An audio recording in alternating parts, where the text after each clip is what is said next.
You're listening to the Recovered Life Show. Let's dive right into the show here, Kristina. I have an interesting article that I found that I wanted to talk with you about, and I'm going to put it up here on screen. It's Scary.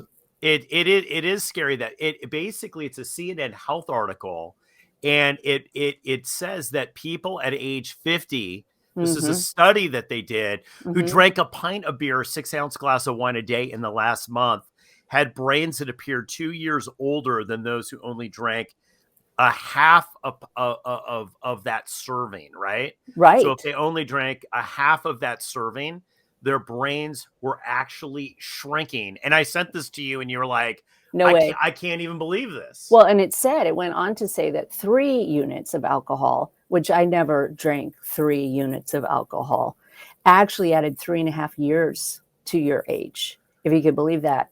And the actual person who wrote this explained that it's a little askew because it's probably a lot bleaker because it's accumulative. So for the 6 years that I drank, technically more than 3 units, I was shortening my life by years and years and years because it is accumulative. They did this with, it looks like 6,000 people. Let me look here. But they put it against a subset of, they had 36,000 people who took part of this study, and they compared it to a 500,000 unit, study about the differences. And what that study shows is that they were able to even put it in subcategories. So depending on your health unit, I was a smoker when I drank. The two went hand in hand. I am so grateful that, abstinence became my way of life, because hopefully I've done some regeneration in all of these areas. I mean, shrinking the brain makes it more understandable, maybe to people who don't have a drinking problem, about why it is so hard to stop drinking, right? Because we don't have access to our prefrontal cortex, and we're shrinking our brain literally. Absolutely. And I brought this up so the people who are watching this on YouTube or Facebook or Instagram, I'm actually brought it up on the screen right now. And those of you who are tuned into the podcast, we'll just read some of this stuff for you. This is a CNN health article. And basically it's saying, to really break it down, is that 1 drink per day can shrink your brain.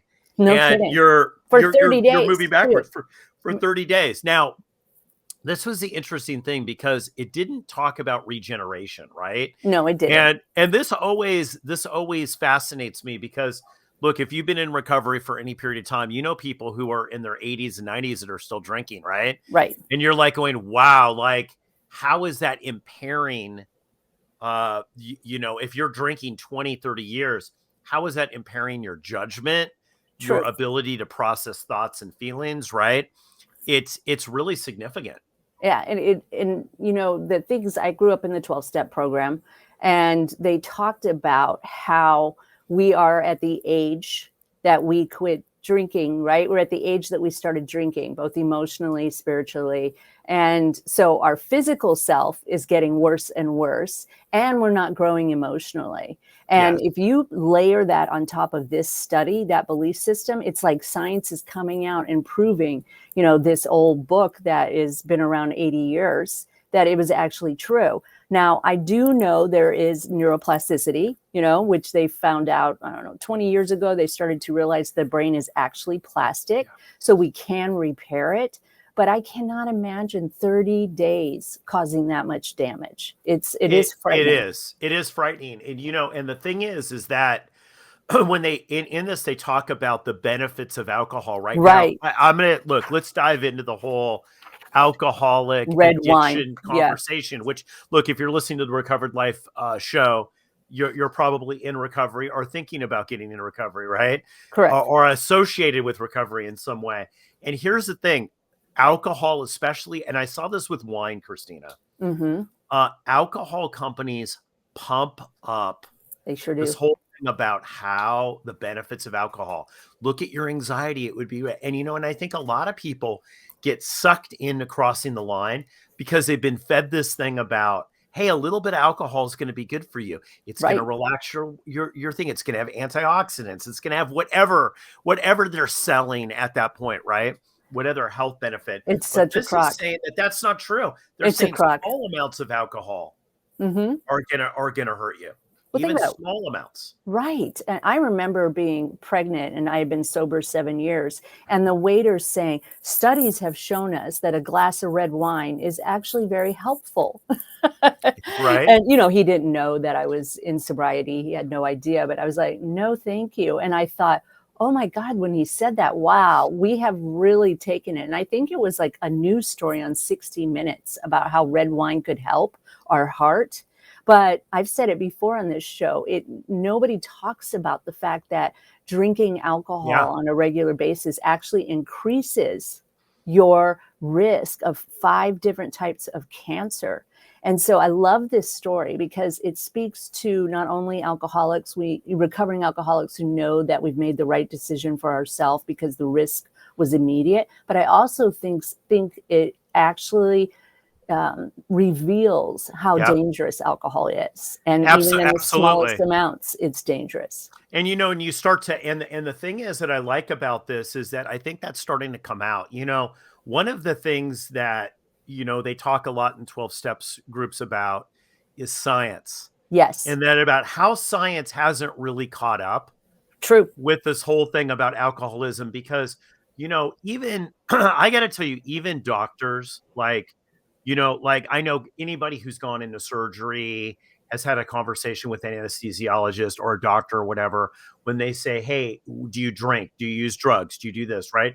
Do you eat fatty foods, do you like they when they ask Tell you the truth. that? Yes. Yeah, that stuff, many people say, oh, I'm in recovery, but it's interesting how many doctors don't understand alcoholism in general. True. It's scary. Like, True. I don't know if this is true, so I'm just throwing this out there, but I heard that, a doctor told me that they get like a half a day or a day on addiction in I'm medical not school. surprised. Like, but yet you look at the emergency room, anybody who's ever broken a bone or, had an emergency appendicitis that has to go in to an emergency room, we'll see it's got a quarter of it. I don't know what the Oh, I actual would numbers say are. more.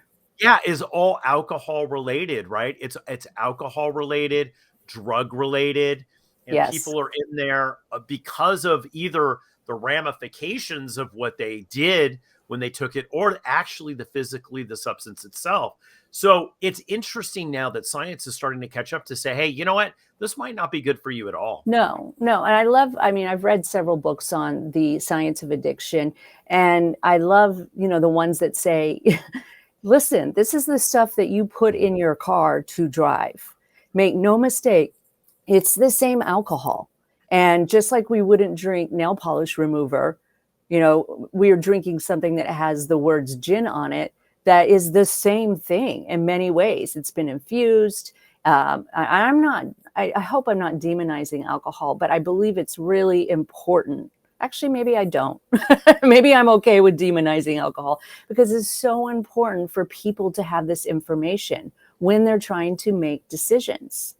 You Oh, know? absolutely. Hey, let's talk about something else too that, what I like about the Recovered Life Show, Christina, is you and I could dive into some controversial issues. And I'm Yes, just going to say it right now. This is post years of pro alcohol propaganda so true. everywhere. And I'm going to tell you what's going to happen here. We're going to see studies like this 5 or 10 years from now about casual marijuana use. Right. Because I'm going to tell you, I saw over the last 10 years specifically, when people started to come out and push this, especially to kids. And look, I Hmm. say what you want. I know people are going to get really pissed about this. I'm going to get Well, comments on this, but here's the pro marijuana thing about how it will cure cancer, how it will do this, how it will and look, alcohol. If I was in the old west and I had a gunshot wound, I get it. I would take a couple shots of whiskey because that was the only thing that could numb the pain. right. But look, we're not living in that world anymore. And it's the same thing with marijuana.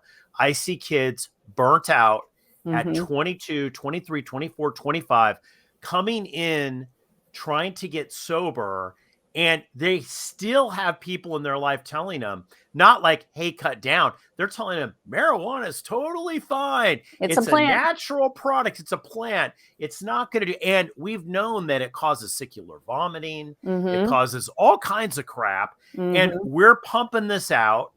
We've got it on election things. And, you know, and what's happening now, Kristina, I'm just going to be blunt and say it is what's happening now is the ramifications of all this. Let's drink at every social event. True. Let's weave alcohol sponsorship into everything. Everything. This is what we're finding. Well, and if you find, and you know, we talked on this show about the female alcoholic, the gray area drinker. Well, when you read this article, that's a gray area drinker. I don't think is a gray area drinker anymore. When you recognize what we're doing to shorten our life and the marketing dollars that go behind it. I mean, we've got T-shirts at Target that say "Rosé all day." And we have this whole mommy culture, you know, with wine, you know, having a glass of wine. And even one glass of wine can hurt your brain function and shrink your brain. And so if you think about it like that, we are inundated with the fact, and it's like a liberation. Like I have the right. Now, as far as marijuana, I think that that it's interesting that the alcohol section, the manufacturers of alcohol do not have the same sanctions as drugs do. And marijuana can be medicine, but it's the kind of medicine that you get from the doctor under supervision. It's for certain specific things, just like ketamine. You know, some of the studies that they found out about ketamine helping soldiers with PTSD. So I'm more open to having actual research. But I find it very interesting that there is no research. I mean, this is one study. We're starting to get there.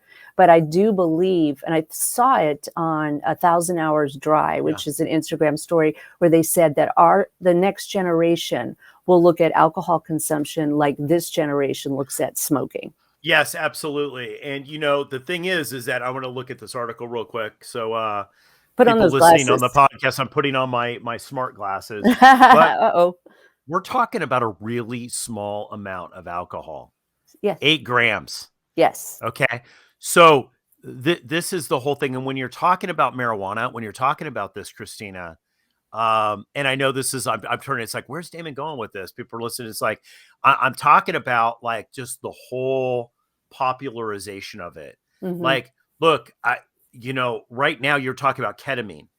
Ketamine is like basically a horse tranquilizer, right? Like, and I know I'm going to get comments about pro ketamine people as soon as this is transcribed, right?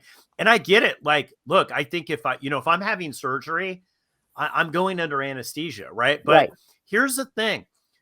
When they say, hey, it's only going to be, and this is going to be the counter. Hey, many people smoke marijuana or many people drink casually and it's totally fine. And do I want to outlaw these things? I don't. You know me, I'm very libertarian about this. Like, I think that actually hurts in a lot of ways, right? Sure. Like the strict, like you can't do anything. Like some things, especially, like there's some things like fentanyl that's out there. There's a huge war on that just because people are dropping dead, right? Right. But marijuana is a slow burn, but alcohol is super dangerous. It's coming out now. It's harder to get sober in some cases than get off heroin. Yes. Right. Like it's hard. It's harder. Right. So people don't understand. And it used to be less than 1 in 10. Now we were talking the other day that we can no longer say 3 in 10 people are suffering from addiction. It could be 4 in 10. Yeah. It could be 4 in 10. Look, if that was granola bars at the grocery store, they'd pull that at 1 in 10. Yes. If it had the thing, right? You know what I'm saying? So it's like, I think that people just gloss over this. And when you really look into this is affecting a lot of people. It so is. And it's affecting you even if you don't have the big losses. That's what this article proved. It's affecting you even if you don't have losses like I did, where I broke out in not handcuffs, but, I absolutely would embarrass myself and act like a fool and black out and not even know what happened the night before.